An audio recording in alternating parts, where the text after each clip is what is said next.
పరిశుద్ధ గ్రంథములో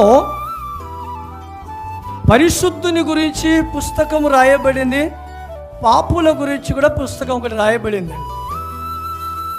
ఇంటికి వెళ్ళక చదువుకోండి చక్కగా. పరిశుద్ధులైన వారిని గురించి ఒక పుస్తకం రాయబడింది,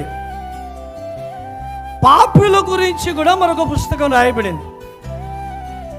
పరిశుద్ధుని గురించి ఏ పుస్తకం అని మనం గుర్తు చేసుకుంటే, హెబ్రీ రాసిన పత్రిక 11వ అధ్యాయములో అబ్రహాము కాడ నుంచి మొదలు పెట్టుకుంటే యేసుక్రీస్తు దాకా కూడా పరిశుద్ధుని అందరి గురించి అక్కడ రాయబడింది.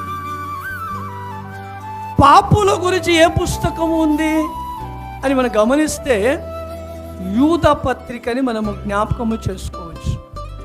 హల్లెలూయా.